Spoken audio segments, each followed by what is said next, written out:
The Nassau Institute proudly presents its inaugural Economics of Liberty lecture series. The lectures were conducted May 2nd and 3rd, 2011 in Nassau, Bahamas by Dr. Richard Ebeling, Professor of Economics at Northwood University in Midland, Michigan, USA. The Nassau Institute is grateful for Dr. Ebeling's dedication and assistance and great teaching ability. A special thank you is extended to the Templeton Foundations for their generous support, without which this event would not have been possible. We also thank the College of the Bahamas and Professor Randy Forbes for hosting this student lecture series in the new Harry C. Moore Library auditorium. Please enjoy Professor Ebeling as he discusses the economics of liberty. Okay, well, welcome back. I hope you enjoyed the lunch. I was hungry. Man does not live life. Economics lectures alone. We occasionally need a sandwich, I guess.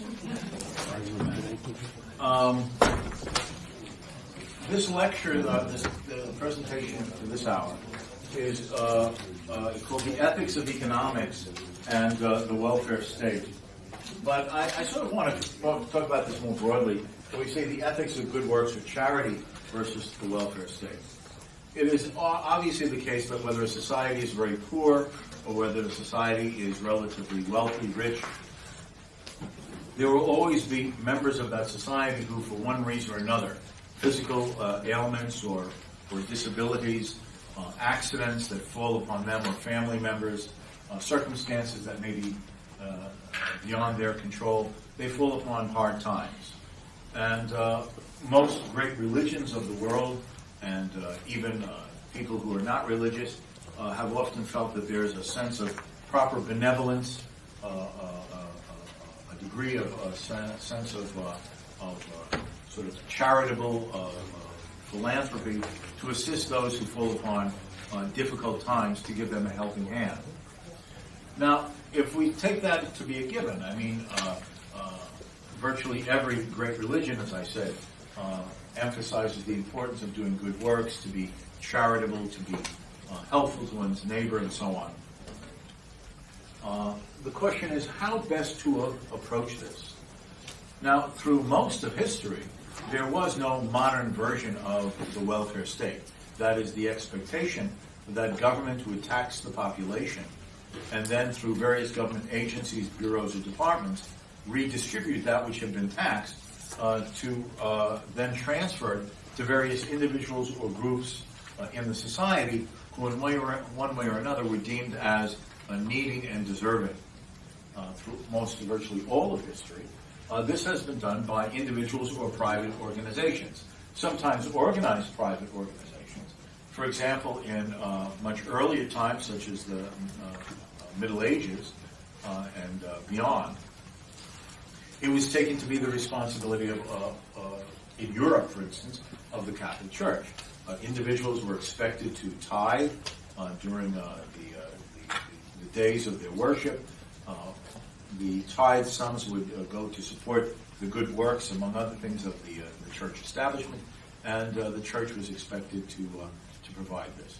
Following in Europe, the Reformation and the rise of Protestantism, and the emergence of a variety of competing doctrinal interpretations of Christianity that became the various denominations of the Protestant movement. It was argued that this should still be done partly through the organized associations of congregations or individuals on their own.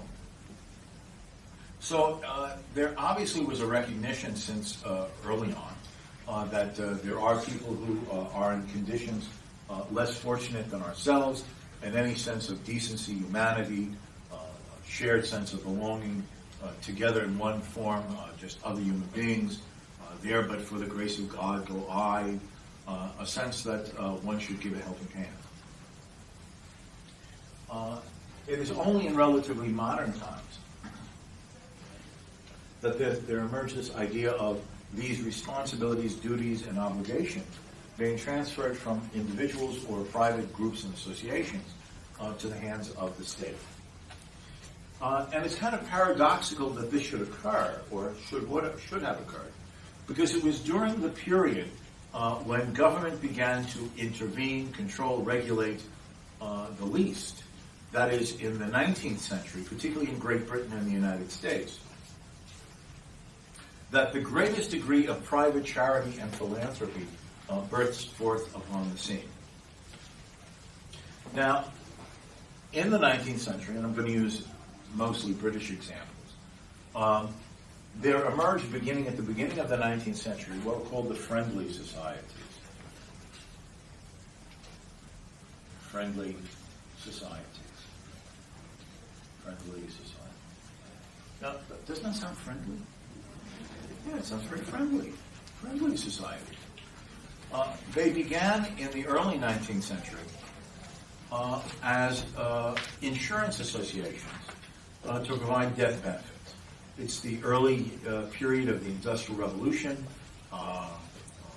Hours are long. Industrial manufacturing is only developing, often with no evil or bad intention. This emerging industrial equipment was only being developed. Accidents could happen in the workplace, and the breadwinner could die. The breadwinner could die. And how then would the remaining family even bury the dead? The cost of the coffin, the funeral, the burial site. So the first of these friendly societies were established for the purpose of having like mutual assurance or associations for the provision of death benefits, that is, funerals, and a small amount of money to assist the loved ones left behind, the immediate family. The friendly societies rapidly expanded into not just providing death benefits, but beginning to offer most of what we now consider the activities of the welfare state. They began to offer insurance for retirement, for medical care, savings associations to help put money aside to buy a home, to have insurance against worker disability, right? An accident on the job, and you'll be out of work for a few weeks or a few months, perhaps, and therefore insurance to tide you over. So, sort of a private sector unemployment insurance, if you will. The consequence of the emergence and the development of these friendly societies that began to offer this huge umbrella of insurance policies to cover most of the uncertainties and problems and fears of everyday life for oneself and one's family. What the result was that by the last decades of the 19th century, 1880s, 1890s, those economic historians who have gone through the records and looked at the history of these in detail have found that 2/3 to 3/4 of the entire British population, 2/3 to 3/4 of the entire British population was covered by these types of insurance policies, private sector insurance policies, offered by these friendly societies. The records also demonstrate that if you ask, well, what was the demographics of that? That is, who were these people who took out these insurance policies on retirement, medical care, on-the-job injury, death benefits, and so on and so forth? What you discovered, these economic historians found, was that the largest percentage of the membership were in the lower income brackets. Not the emerging middle income individuals who would say, oh, well, I have enough money, I can afford an insurance policy. No. It was precisely, the records show, those in the lower income brackets. Those who, in fact, would be most hardest hit if bad fortune fell upon them for some reason, who sought in their own self-interest, out of their modest incomes, to put a few pence aside to take out these insurance policies to secure themselves and their families against these uncertainties and problems and misfortunes of life. Also, these friendly societies had as their role the building up of a sense of self-responsibility. They would offer lectures for their members, and this is all voluntary or association, for outings, picnics, in which there would be public lectures on properly managing your budget, acting more responsibly in your family affairs. They would rotate positions within the friendly societies so ordinary individuals could learn the responsibility of helping to manage and organize and direct an association. an association, all which was hoped would lead some to have a little bit of minimal personal skill and experience, perhaps to become self-employed, starting their own business. So they served as insurance associations, community groups for commonalities and camaraderie, and educational venues in teaching people, as it was called back then, self-help. In fact, one of the best books representing this was a public writer and philanthropist and social critic named Samuel Smiles, spelled like Smiles, S-M-I-L-E-S, Smiles. And he wrote a whole series of books. And his most famous one is called Self-Help. Another one is called Self-Responsibility. Another one is called Integrity. All of these were meant to be books that would help people learn to be self-responsible and be self-responsible enough, not only to put away some money on their own, but to undertake these types of insurance policies. So in fact, this is at one level. The private sector's response and method of solving the social problems of the emerging industrial revolution and urban life and a diminishment of the extended families of the past in older ages, when most people lived in agriculture. Before the 1700s, 90% of the people in Europe lived in the rural areas in one form or another of farming. And of course then your extended family were your insurance policies. You would have several children, and they were your retirement policy, because you would expect that your children would take care of you just as you had taken care of your parents and grandparents. But with urban life, we began to see more of what we now call the nuclear family, the mother, the father, the children. And as a consequence of this, there was need for individuals to become self-supporting and less relying upon a way of life of the extended rural family that clearly was incompatible with more urban and industrial society. But this management of self-help and self-responsibility and the networks of these friendly societies help to take care of these problems, which are no longer to be managed in that older agricultural life in the countryside. Now, the other element of this was that this 19th century, when government did not hardly taxed, government regulation was virtually minimal over industry, enterprise. It was the era of free trade. Great Britain became the hallmark and leading country of a free trade movement in international affairs.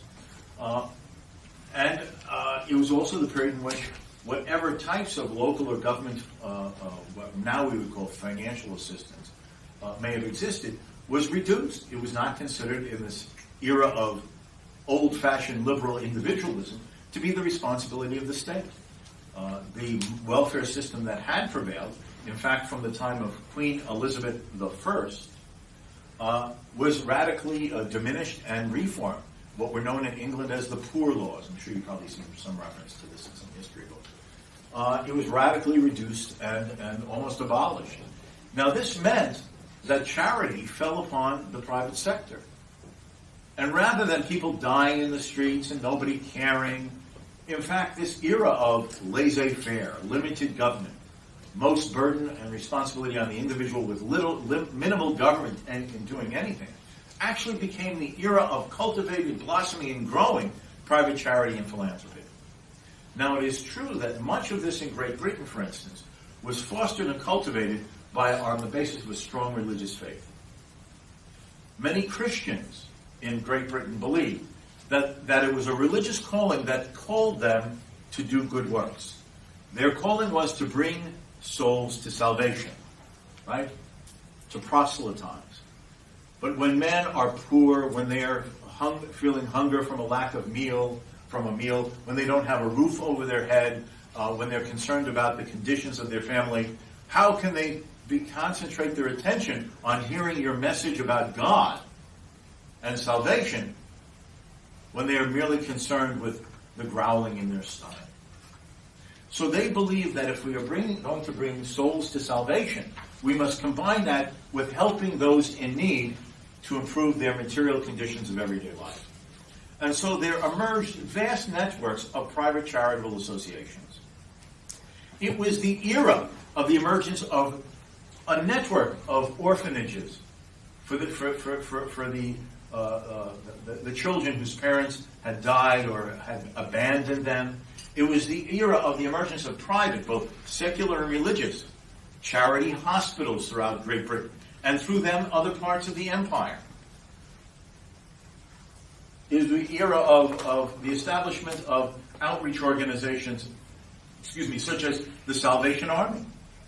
The Salvation Army would set up workhouses, as a lot of these other organizations would, to have a shelter to put over a person's head, to give them 3 meals a day, to offer them a workshop area to learn a skill or a trade so they could once again, or perhaps for the first time, become self-supporting.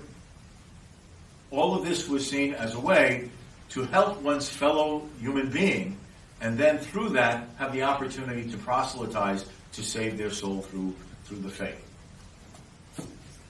And it was phenomenally successful.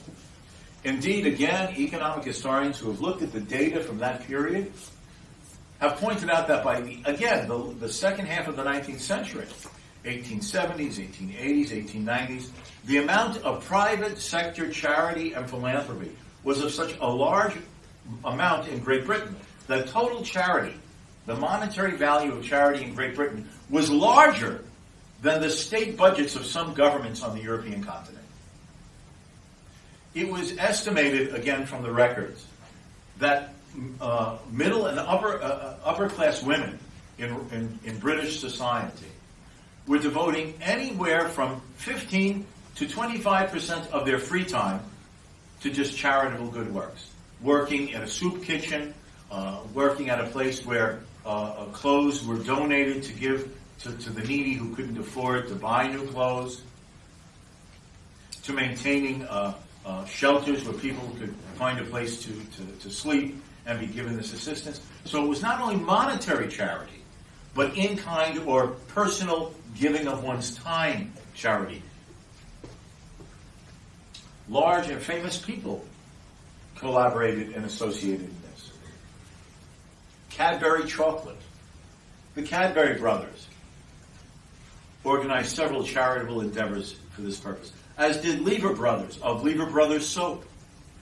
They were extremely active in this. It was viewed as a social badge of honor for members of the British aristocracy to give their name and public recognition to leading charitable organizations as the source to attract money. Now, nowadays, people find this unimaginable. Oh, this must be an exaggeration. People are too selfish. They're not willing to give to others. Why, people would die in the street. People wouldn't give unless the government taxed them to do it. Well, to give you an indication of how different that era was, there was a very well-known economist named William Stanley Jevons. If you've taken some principles of microeconomics, remember marginal utility theory? Okay, Jevons was one of the economists in the late 19th century who came up with that concept and developed that theory of marginal decision-making, marginal cost, marginal benefit. He was one of the developers of that. But he also wrote on a lot of social policies at that time. And he was not an advocate of liberal free markets. He was not an advocate of laissez-faire, okay? He believed that government should have an active role to do this, that, or the other. But in one of his essays, he pointed out that the reason he was calling for government control of welfare spending, as opposed to the private sector, was not because people were giving too little, and they're too cheap, too selfish. No, he writes in this essay in the 1870s that the problem with private sector charity, people are too generous. People are too generous. They're giving so much money that people just follow around where the donations are and never get a job because private people are too generous. They're creating welfare bums by giving too much money out freely out of their own pocket. So he wants government to control welfare to limit spending because the private sector is giving too much spending. You're creating an underclass of people who just live off the charity. Now that seems bizarre to us today. But Jevons was a respected scholar of the time who followed these social issues very closely.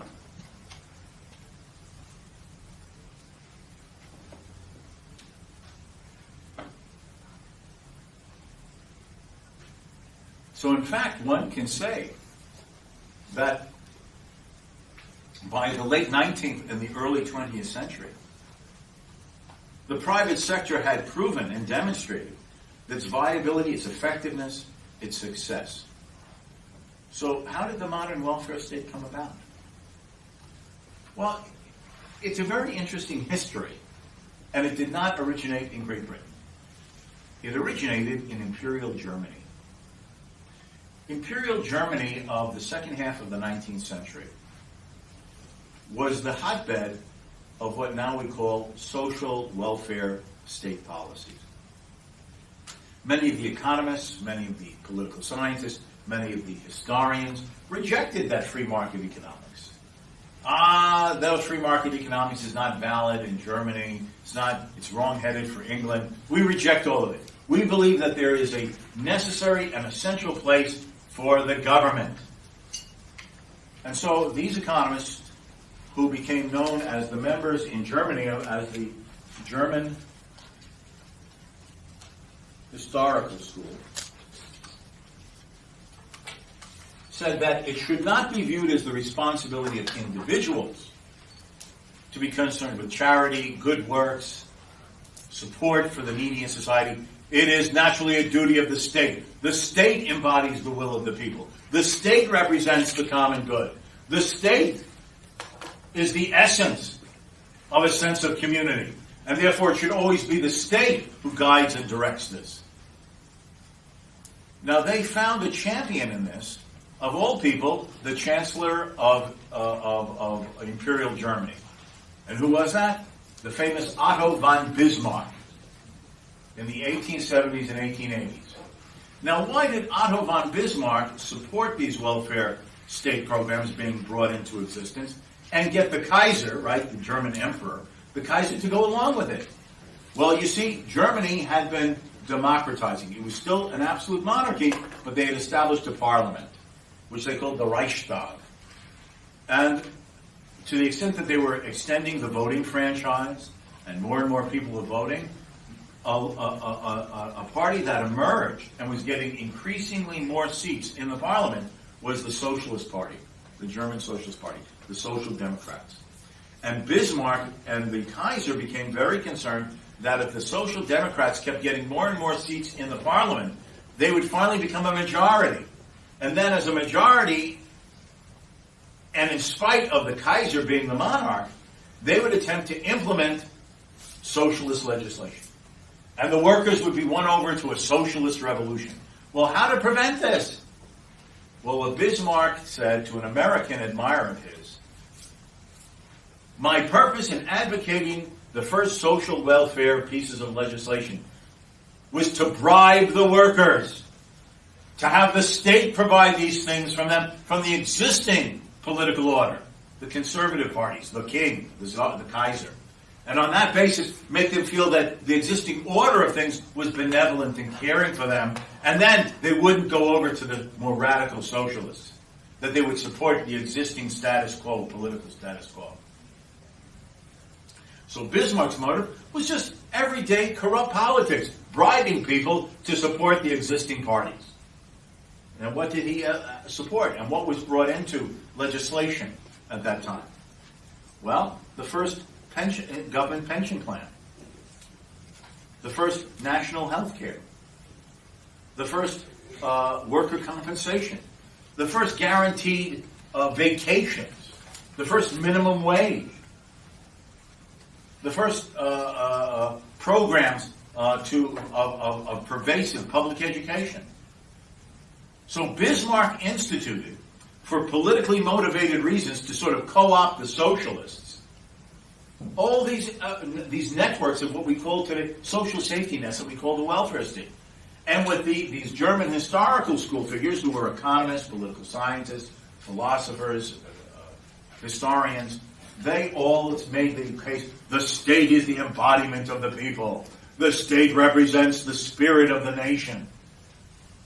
The state is the essence of the folk, the people. And this led to the growth of the modern welfare state. First in Germany and then around the world. How so? Well, you see, Lloyd George, who was prime minister in Great Britain before the First World War, went to Germany on a trip, a state visit, right? The prime minister visiting Germany. And he took with him a junior member of the cabinet, Winston Churchill. You ever heard of Winston Churchill? He took Winston Churchill. And they were, oh, look, government welfare, unemployment, health. Oh, we have to do this in Britain, too. So Lloyd George and Winston Churchill come back. And in 1911, they start passing through the British Parliament the first national health care legislations, inspired by Bismarck in Germany. Now, what made this grow even further in the case of the United States was that in the 19th century, there were very few American universities who offered PhD degrees. You could get what we call a bachelor's degree, a master's degree, but there were hardly any American universities that that gave PhDs, doctoral degrees. So if you wanted to have like a capstone to your academic career for a PhD, you had to go to Europe. Now, some people went to England, right, Cambridge, Oxford, or France, right, the University of Paris, the Sorbonne. But a lot of them were attracted to Germany. Whether it was a PhD in economics or political science or history, philosophy, sociology, whatever. Also the natural sciences. They all were attracted to Germany. Why? Well, because Germany had this image of that they were the nation of poets and philosophers, musicians, advanced culture. Oh, where better to study than in Germany? That modern, progressive society, enlightened. So American professors or graduate students went off to get their PhDs at the University of Berlin, Heidelberg, Freiburg, Munich, and so on.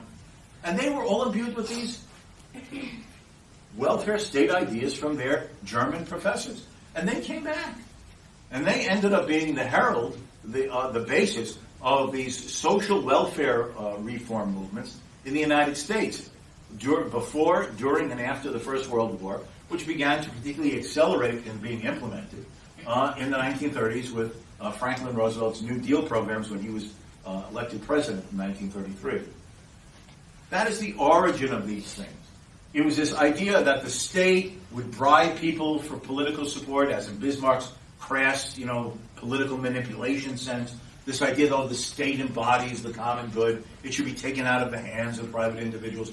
The state speaks for the nation. The state acts for the nation. The state is the nation. Of course, we also know where that philosophy of the state is the embodiment of the nation. The state is the embodiment of the good. All people must be obedient to the state. But that led to 2 German-caused world wars. It's very easy to say, yet the state is the embodiment to give me health care, and to give me my retirement, to give me my housing, to give me a job. And before you know it, you turn and say, Der Führer, please lead Germany to be the master of the world.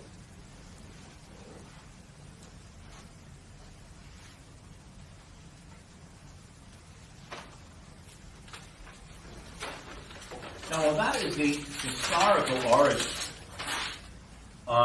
the fact is that we can understand pragmatically also its growth in democratic countries like Great Britain and the United States, France, and other areas, because of that public choice theory that we were explaining yesterday. Okay, the fact is that there are strong incentives for interest groups who want to get, as I was saying yesterday, other people's money for one reason or another, to form concentrated special interest groups and lobby for them to spend money to have the government tax others in society and then to redistribute that tax wealth in concentrated amounts towards special interest groups. And that the bias, the skewedness, is towards the special interest groups to lobby, petition, attempt to influence legislation in this way. But the burden of fighting it is dispersed among all of us. You remember that example I used. The government imposes a new tax of $1 per person per year. If you have a society, like I was using the example of 30 million people, that's extra $30 million. And if the government is persuaded by some special interest group to redistribute the $30 million to the 30 members of the special interest group, well, each one now has an extra $1 million. Well, that gets your attention. That's worth paying attention to how to influence legislation. But who's to fight this? Who's to fight this? The rest of the society? The problem is those who bear the burden of the $30 million each only personally pay $1. So you have that diffusion of the burden that creates a skewed incentive mechanism for those who will benefit from the government redistribution to fight hard to get it and keep it, while those who bear the burden often find as an individual a little motive or benefit of incurring the personal cost of time, effort, reading, sharing in an anti-tax movement to save what appears to be $1 by eliminating one tax at a time. So as a consequence of this, we've seen this growth of the welfare state. Now, of course, what has happened is that it's not just this more narrow sense of welfare for low-income groups. As you all know, there's this phrase corporate welfare, right? It's large businesses and corporations. Well, it's the same logic. It's the same logic. Concentrated groups who will get large sums of money, and they use the government as the way to get it. And that is what has caused this growth of it. Now, the issue still remains is, well, okay, there was private private charity and philanthropy in the 19th century. There's been this growth of the welfare state in the 20th century. Do we really want to go back, or I would put it forward, to a privatized system of individual and private association charity and philanthropy again? Would that be better than the modern welfare state, taxed, funded, and managed by the government, that has now emerged? Well, maybe it has a rather shadowy past as how it began, but if it does the job, well, if it ain't broken, why fix it? But the question is, has it solved the problem? Is it, in fact, the mechanism most effective to assist those who it is claimed the transfers are meant to help? And I would argue, purely on this sort of pragmatic or utilitarian basis, a much stronger case can be made on the benefits, the effectiveness, and the efficiency, and the adaptability of private sector solutions to these problems than a continuation or growth of welfare state programs. Now, why would I say this?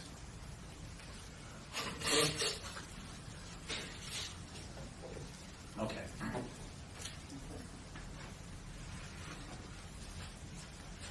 Government bureaucracies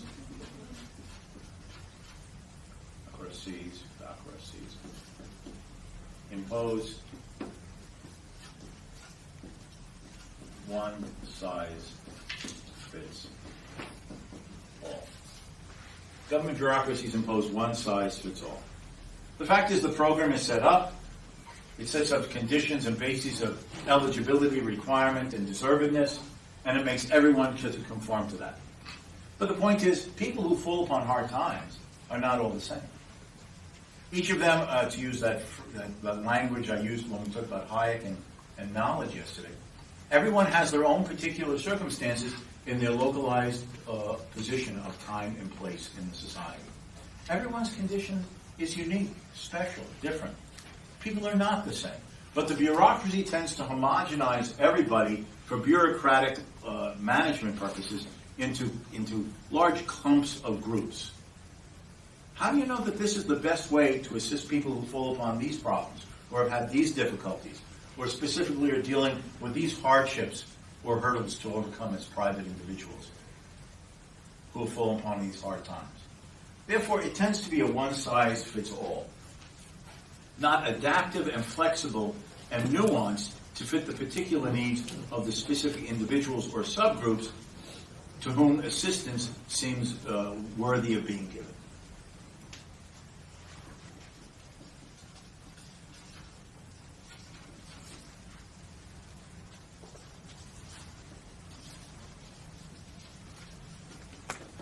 Let me suggest that government welfare also has the quality of being impersonal and distant. The rules are made in a state capital or a national capital. A set of bureaucratic agencies are set up in various regions or districts or parts of the country. And a faceless bureaucracy who is nothing more than a government employee at a fixed salary with a guaranteed job, right? It's very, I don't know about here, but in the United States, unless someone runs around naked or steals, some funds, you can't fire a public employee. I'm not even sure about running around naked in it.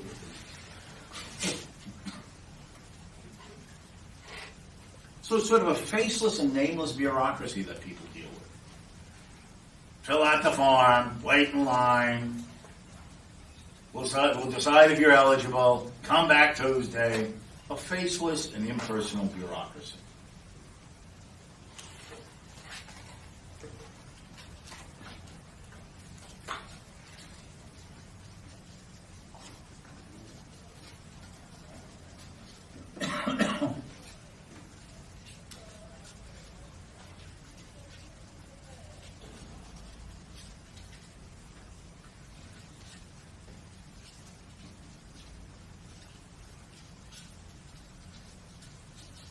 Okay.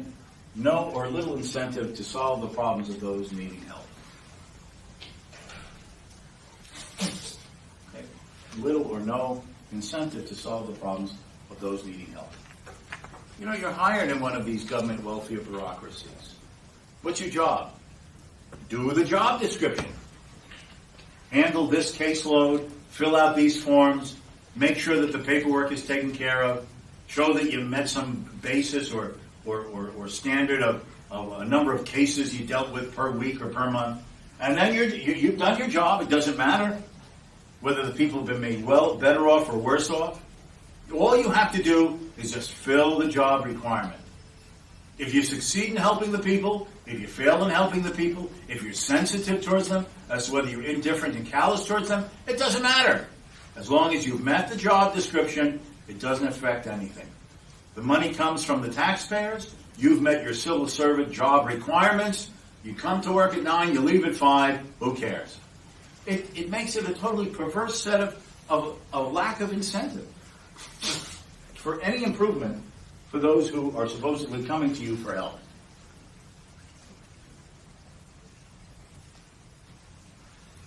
How does the civil servant caseworker in a welfare program have any incentive to really solve the problem?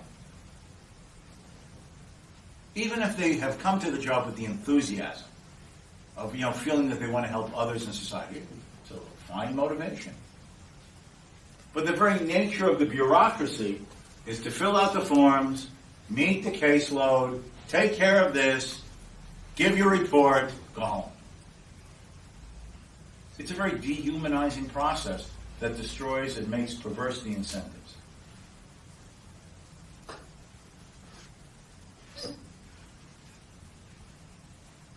I don't know what the Department of Motor Vehicles is like in the Bahamas, but I can assure you, I hate going to the Department of Motor Vehicle in the United States. I mean, it's a perfect example of that faceless and indifferent bureaucracy. Take a ticket, wait online. You wait online, to register your car, to get your license plate. And then by the time you've waited online for over an hour, you get up to the counter. Sorry, it's break time. Hello? Yeah, take a new number. I'll be back in an hour. What? And then, you finally get up to the person with the papers, and what happens? You didn't fill out the form right. Fill it out and whack it on the back of the... What? I've been waiting here for 4 hours. That's your own fault. You didn't mark the right box. Mark the box. Just erase it now. It has to be... Just follow the...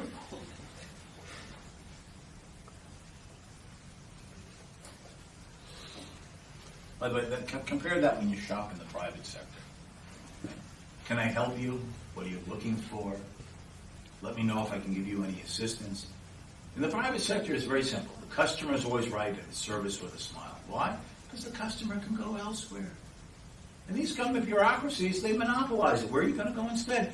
I find this person rude, indifferent, or unhelpful at the motor vehicle department. Where do I go to license my car instead? Yeah, don't drive, thanks. Yeah, don't drive, thanks.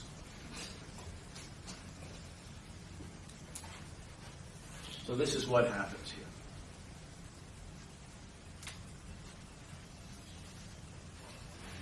Let's compare that with private charity. Okay? Let's compare that with private charity.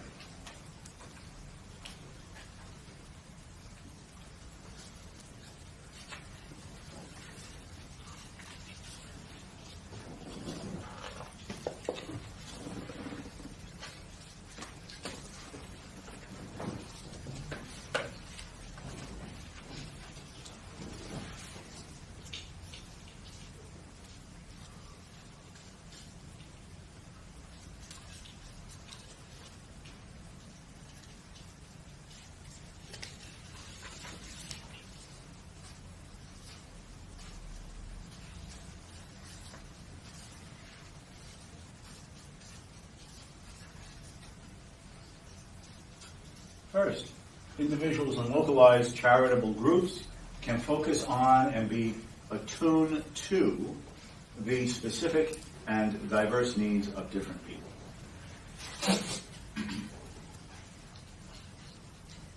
They're adaptive, they're flexible. Okay.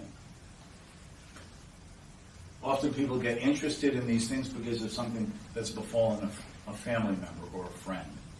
Or they have read something and it's aroused a sense of social caring to a specific group or part of the society. It's far more nuanced. It's far more adaptive in this way.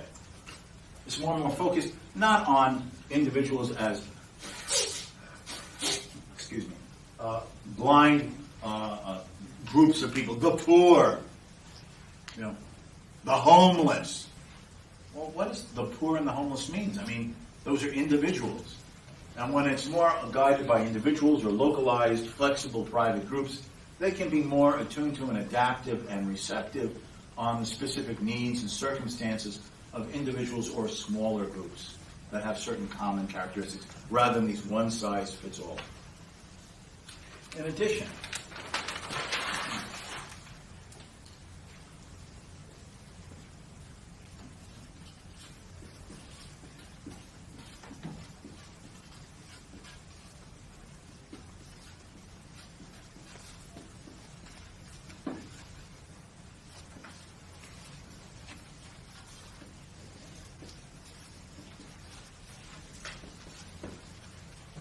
tend to be far more personalized on actual or real people. Someone has had a tragedy in their family. Perhaps a child came down with some terrible and perhaps incurable disease. And they know the hardship and the pain that perhaps had to be gone through by themselves and other family members when they saw a loved one going through great pain or agony, perhaps dying. And precisely because they had experienced that, and they have this empathetic sense for other families, other individuals passing through the same tragedy, they would be concerned in offering a helping hand, a sense of, well, that's another person who I know what they went through. Let me try to help them. To appreciate each individual, or each family, or each particular type of illness, and what it means to the people who are affected by it. The people who are called to charity usually don't do any of this. I care for humanity. Well, I care for humanity, but humanity is an empty term. It's being concerned and developing a concern for specific individual human beings, and to not lose sight of the fact that they are human beings. And then finally,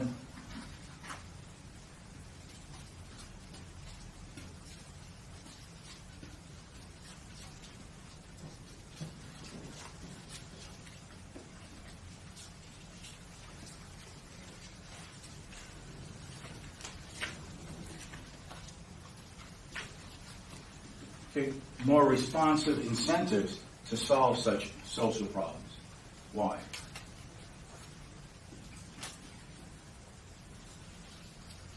Funding is voluntary.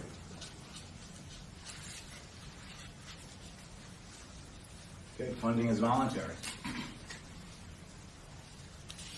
If you want to run a charity, set up a charity, make a charity grow, you have to persuade other members of the society that the type of good works that you're proposing to do is deserving of their financial support, or their support in time as well, perhaps. You must persuade them that the strategies, the approach, the methods that you're suggesting to help solve this social problem, to help those specific people with those types of needs and handicaps and hardships, will be handled in a way that spends the donor's money wisely. Otherwise, they can't expect to get the funding.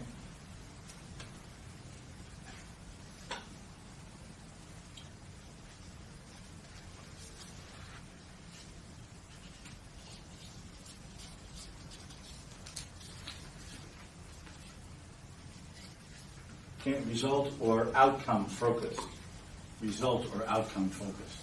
In the bureaucracy, what matters is that you follow the rules.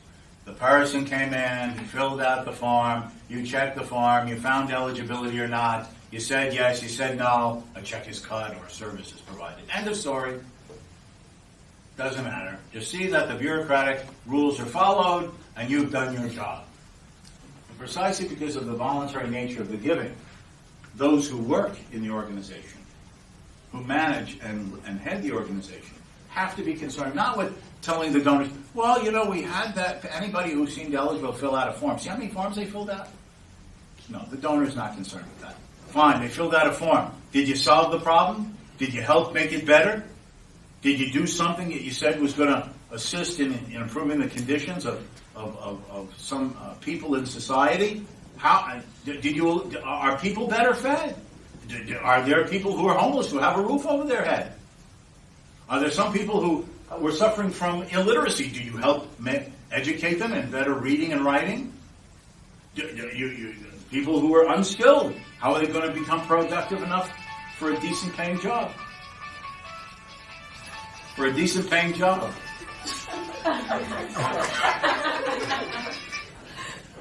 People are dozing off. Help them stay awake.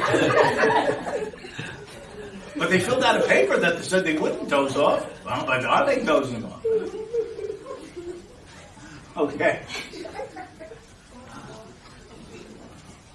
Okay. But they have to be results-oriented. Let me give an example. For 5 years, I was the president of a nonprofit foundation. Mr. Lowe mentioned that in his introduction, the Foundation for Economic Education. It's actually one of the oldest free market-oriented educational organizations in the United States, probably the oldest, founded in 1946. And I had to raise money for the 5 years I was president. Every day I had to be calling people. I often had to travel to meet existing or prospective donors. I had to persuade them either to keep giving the same money or maybe hopefully to increase their annual donations or to attract new supporters. And how did I do this? I had to persuade those people who did not have to give the money. It's their money. They can either donate it or not. I had to persuade them that the purpose for which I was asking money was a good and worthwhile, that it represented values that they shared and would like to cultivate and foster among young people.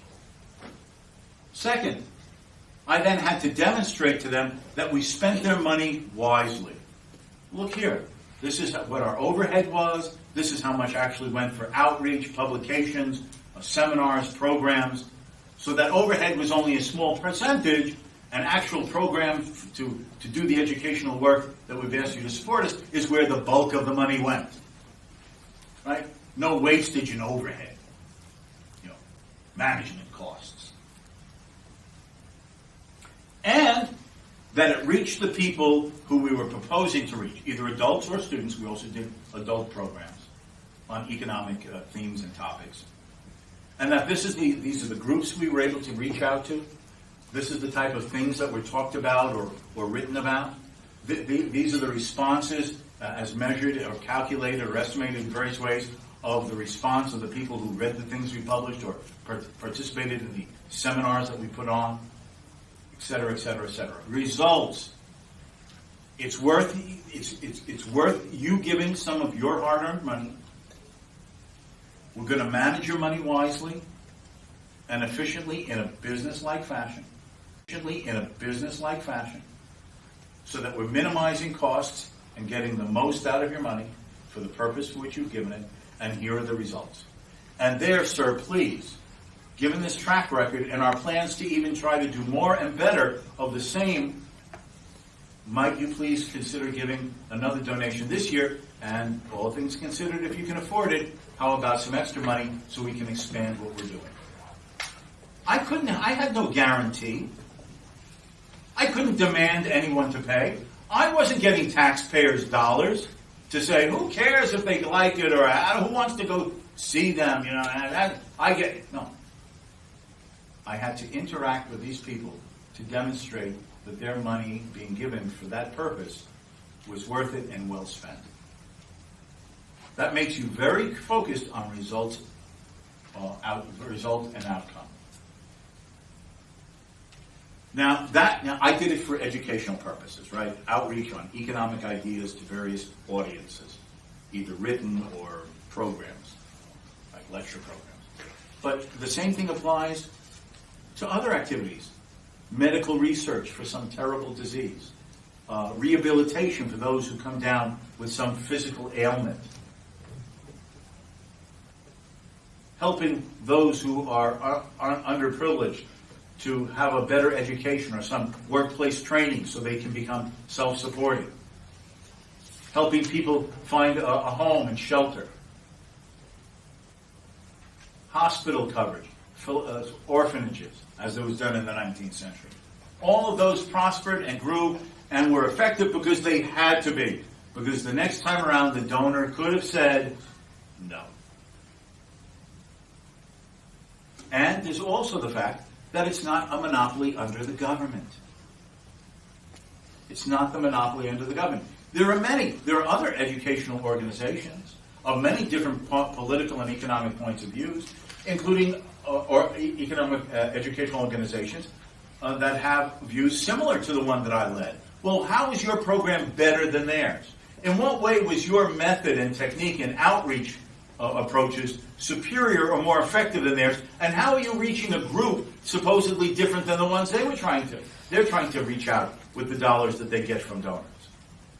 In other words, the competition makes each charity competitively alert. How can we do the job better? How can we develop new techniques of helping those in society for whom the program has been set up and targeted? Because that group is like, listen, we can solve this social problem better than that group. Look at our results in helping those needy people instead of that group. Well, wait a minute. Yeah, we saw what they did, but we can do it. You see what I'm saying? It has adaptability, flexibility, more accountability, more nuanced focus on the specific people rather than blind bureaucracy. Just fill out the papers. I'll decide if you're eligible. Here's your welfare check. Go away. And in the welfare system run by the government, there's no incentive to solve the problem. If they solve the problem, then what's the justification for your job? I asked you, have you ever have you ever read the newspaper or watched in television some one of your department ministers going before Parliament at budget time and saying, Mr. Minister, I'm now here to tell you what we need for the next fiscal year for our department in the government. You know the problem for which you set up our department? We solved it. You said there was a social problem X. You gave us a budget of this amount. We worked on it for 5 years. The problem solved. Please, Mr. Minister, in next year's government budget, please cut our budget by 50%. And if you've cut our budget 50%, please start letting workers off in our department because we don't need them. And start with me. Fire me. Have you ever heard a head of a government department say that before a ministerial committee? No. What do you hear? Oh, you wouldn't believe what a problem this is that you set us up to solve. It's even worse than we thought. And it keeps getting worse each year. We need more money. We need more staff. We need more authority. These organizations, did you solve through research, or at least move it closer to an answer, the solving of some disease? Have you devised techniques to rehabilitate people who perhaps had some physical problem? Have you found a way to educate or give training to those who were lacking training or education so they could be more self-supporting? How many people did you help? How is your methods better than his? Did you solve the problem? Or have you at least alleviated it so it's not as bad as it used to be? If you want me to keep helping, show me the bottom line. The bureaucrats and the bureaucracy don't. In fact, if they ever solve the problem, they put themselves out of business. That's the difference in the mentality and the attitude. It's that ability to have to work in the private sector of charity and philanthropy that makes this a superior method to solve the social problems. It's also important that the Free Society creates a certain mindset. Not long ago, perhaps you read about it in the papers too, it must be about 5-6 months ago, maybe longer, I forget now. You get my age, the memory starts going, you lose all track of time. Anyway, there was this article that people such as Bill Gates and George Soros and a couple of other, Warren Buffett, famous financier, they made a pact that besides, when they died, in their wills, besides leaving money, obviously, for their families, right? You want your kids to be comfortable, your grandkids to be comfortable, that the bulk of their wealth would go to private charity. Now, everybody, it's their money. Just as I would want to have the discretion to spend my money as I wanted. It's their money, even though their money is obviously a lot bigger than mine. It's their money. They can give it to any charity they want, however they want. So I might agree with that's a worthy cause. I might disagree with a worthy cause, but it's their money. Right? And they've reached this pact among themselves that they would leave most of their wealth, after, taking care of their families, to these various charities. Fine. That is a unique character to the American people compared to most Western industrial countries.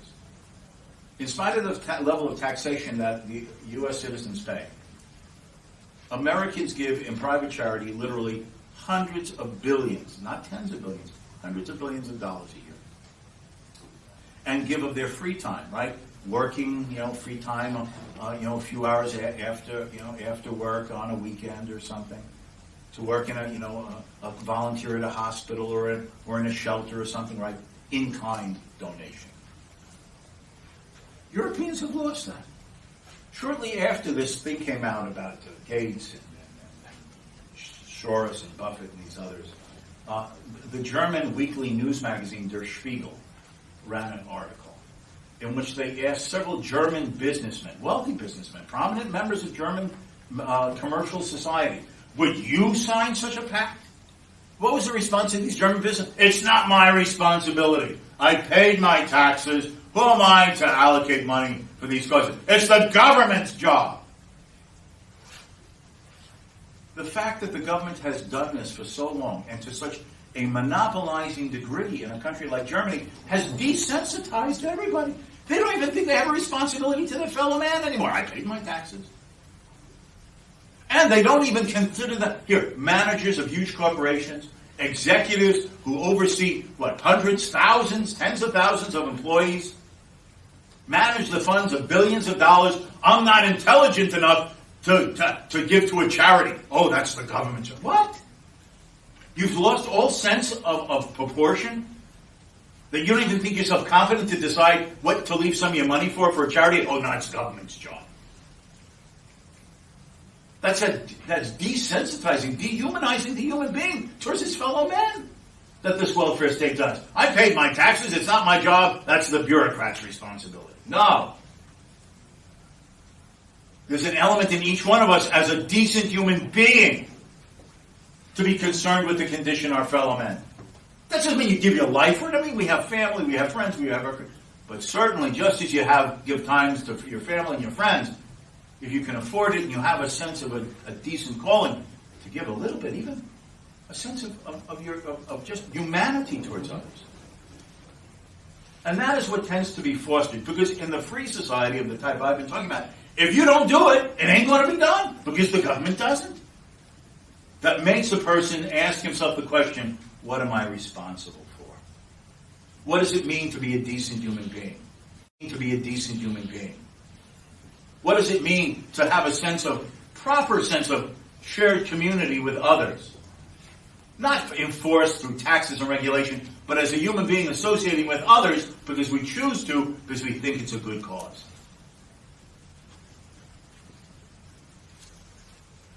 I'm not surprised that those German executives and businessmen had such an uncharitable attitude in terms of their own giving, because it's become intergenerational. When the government taxes so much that you don't have enough to be benevolent or charitable if you're economically fortunate enough to have enough money to do so. How do you teach your children the same values? Right? Don't children learn from observing and copying their parents? Everything from walking and talking to how to eat with the utensils at a kitchen table to what it means to have good manners, polite behavior, what it means to have values. You learn your values from your parents too. Well, when the government taxes so much that people have very little left to be charitable if they chose to, what's being taught to the next generation? They're losing the opportunity to learn from their parents and observing their parents, the importance of that sense of shared community. Not through government, but as a decent human being living in a society. So I'm not surprising these executives in Germany have no sense of obligation or ability. They didn't learn it from their parents because the damn German state has co-opted and taken away any sense of responsibility from the German people for generations.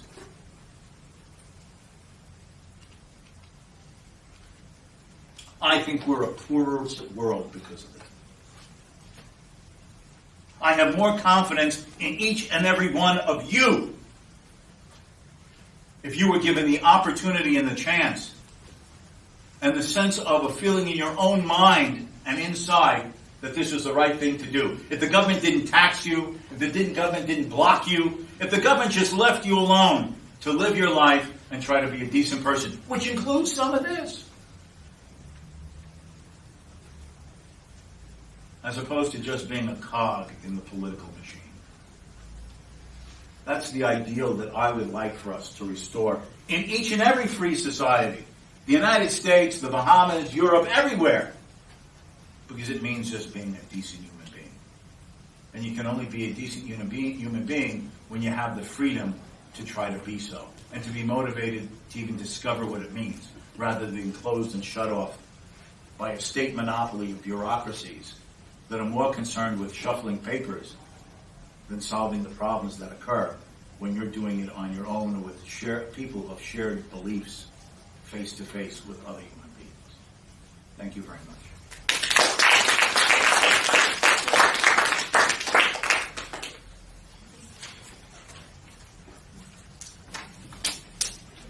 Okay, we've got a little time for questions, I guess, before our final break and then the final comments.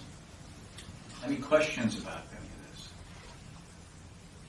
I know it's a lot to take in between yesterday and today. I mean, I'm not sure if I could sit there and listen to me. I'd be terrible. I just have a question. I'm just saying, all right, I agree. I've always agreed that welfare is always going to keep people poor and it's simply a tool used to manipulate.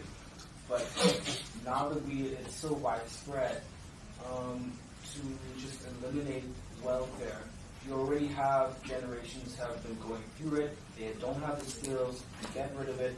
You're going to have a period. Okay, well, in the long run, you may stop, but immediately, in the short run, you're going to have a whole lot of people who are going to suffer from and even die due to the lack of funding from the government that they've been weaning off of for so long. How would you slowly bring people into that? Because I'm just saying, I don't know. Well, I think that it is true. People have developed these networks of dependency upon government. They're living in government housing. They get welfare payments from the government. They're subsidized in some way by the government for health care or retirement and whatever. It's obvious that in the real world and pragmatically, it will have to be sort of transitioned out of. Let's say, hypothetically, a 10-year horizon or something. But the point is that I don't see that it would be very difficult to move to such a transition. Let's suppose that you just started, say that we would start cutting budgets for such programs by 10% a year. That leaves 90% of whatever that department or bureau has been spending. And that we're cutting taxes by some equivalent amount. So that money that the government had been spending is now shifted back into the private sector to do a variety of things. Well, some people are in need or in low income or are unemployed because they don't have a job. Well, if you cut the taxes by cutting the programs by some comparable amount, that money is in private hands, part of which, as we were talking about earlier today, will end up being in private investment for expanding businesses, growing businesses, starting businesses, all of which will start creating job opportunities for people otherwise. I would eliminate minimum wage laws or other barriers to employment opportunities. For example, I think that lowering the minimum wage, I don't know if you have do you have a minimum wage here? Okay. Listen, I know it sounds like, how can people live on less than minimum wage? Believe me, they're getting zero and welfare now. Let them get some kind of job to have at least some on-the-job training. And cut welfare for these people by the amount that they're now earning income, which enables you to diminish the expenditures on these programs by that amount. So to be transitioning them out slowly over a period of years. There are, in the United States and other countries, regulatory barriers to starting your own businesses. Let me give an example of something that could easily someone could have a business in, but is made impossible by a city government. Before 1942, if you wanted to drive a taxi cab in the city of New York, you would go down to the city hall and get a taxi cab license. This cost you $25. All you had to do was to show that you had a driver's license and that your car had been inspected for general safety. Right? You had bumpers, you had brakes, suspension, right? Just basic safety, a driver's license, and you could be a cabbie in New York City for $25. In 1942, they froze the issuance of taxi cab licenses. In New York, they're called medallions. Why, I don't know, but medallions. And they have not issued any more taxi cab licenses since 1942. Now, the existing taxi cab licenses have remained in some private individual hands or passed on to a son or something, or have been bought up by some large taxi cab companies. Now, if you want to drive a taxi cab, you have to buy out one of the existing licenses. And you know what the going price today is to become a taxi cab driver by buying out someone who's holding one of these licenses? Try about $350,000. Well, how's a poor person going to try to start making a living being self-supporting with just having a car that meets a safety inspection and a driver's license when you need $300,000 to $350,000 to buy out someone's taxi cab license? Well, that locks out people out of the self-employment market. I mean, what type of skill do you have to know to be a taxi cab driver to at least to be making a living? Yeah, right. You're at least starting. You need to know the town you're living in, so you know where to take the customer, and you know how to drive. That's it. That's anti-poor, anti-self-supporting. A lot of the other employment regulatory codes make it very difficult. In the United States, there's long been a battle between union membership to be employed versus what they call the United States right to work states. You can get a job without having to belong to a union in that profession, occupation, or trade.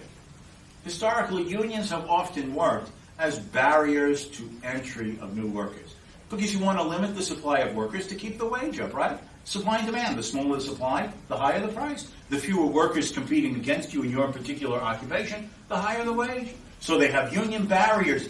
You have to join the union. You have to be an apprentice. You have restrictions on being able to search for a job on your own. That's anti-poor. Now, it's not the case now, but historically, going back 60 or 70 years, unions often were white-dominated, in fact, all white-dominated, and they used that as a way back then to keep blacks from entering their sectors of the economy and competing against them. So besides the economic factor, keep wages artificially high by keeping out worker competition, it was also a racial device.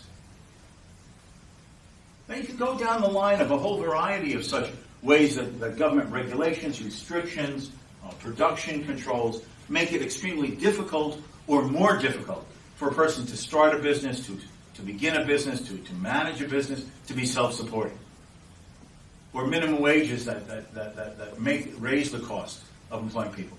You know, if you say that the minimum wage is $5, for example, okay, that's not the full cost of that employer to hire you, you know. He has to pay pension or Social Security taxes. He has to pay health care taxes for employing you. The real cost of hiring you, not just the wage, either the market wage or the government minimum set wage, but all of these other tax costs of employing you as a worker, can add $2 or $3 to the cost per hour of having you on the job. Well, there's got to be a way to cut those taxes by starting to cut those programs to diminish these indirect costs of employing a person and making them self-supporting. It can't obviously be done overnight. The system didn't get as intrusive and manipulative and comprehensive overnight. These welfare programs grew over many decades. And obviously they're not going to go away overnight. And they have become people who have heavily dependent upon them, and you sort of need transition period to adjust to this. But you have to have the determination and the intention to want to be moving away from the existing system, and to have the principled focus to start a process that within a reasonable time, not like saying, we'll cut the debt like they do in the United States. Either President Obama or this Paul Ryan, and the Republican in the House of Representatives. We have a 10-year plan to cut the debt. Yeah, you only make the cuts on the 9th and 10th year. You're not even going to be in office in then. Who even knows when you're going to be alive paying taxes then? Of course you can talk about 10 years from now. Because you're not telling anybody who the cut in government spending is going to fall upon. You have to be principled enough to say that we're going to introduce reforms, and starting now with these annual targets over a reasonable horizon, so as to radically reduce the presence of these programs that harm the poor and not help them, destroy the open competitiveness to be job creating and wealth creating, so that people can become self-supporting and independent, and develop and cultivate these senses of shared responsibility without the government. That has to be done, and it can be done.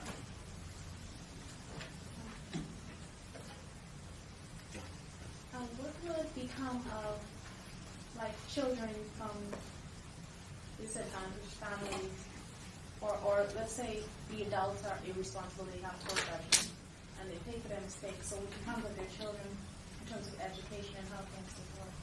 Well, I think that would be taken care of the same way it was in the 19th century when government didn't do these things. There's an economic historian named Edwin West, and he has a book called Education and the State. And he demonstrated that between 1790 and 1830, 2/3 to 3/4 of the entire British population was made literate during the emerging Industrial Revolution with no compulsory education. This was done by private schools for profit, non-profit charity schools, self-help associations.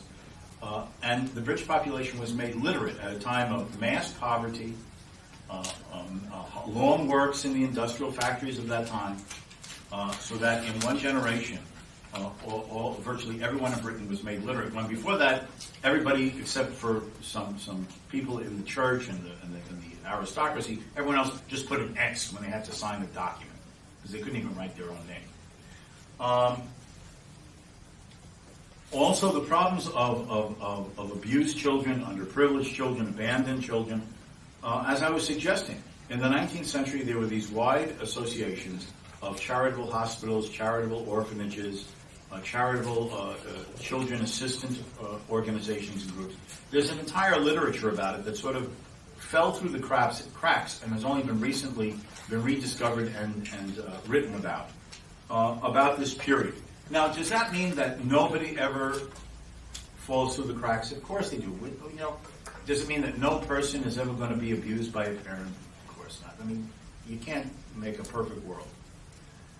The question is here, what system is most likely, again, to be able to effectively handle and manage and be nuanced enough to find solutions to the problems, taking the long-run view more frequently, more effectively, more successfully for more people? And I'm still just persuaded that these private solutions, where people have to take responsibility, where they're thinking about the specific individuals to help, rather than just being a caseworker who's a civil servant, who has a certain number of children who've been housed in foster homes to just check and go around them. Because you just check on them, as long as they're not being beaten or hurt or something, you just move on to the next one. Well, you're just doing your job. You're just filling out the forms and showing your superiors that you met with the families. The kid didn't seem to be beaten or being starved to death next. And I just believe that that is not the same with these private alternatives. Because there the concern is not just to fill out forms, but to solve the problems of those who fall upon these needs, including abandoned or abused or underprivileged children. I still think that that's a better solution. Okay, let's quickly take a break and the final session. Thank you.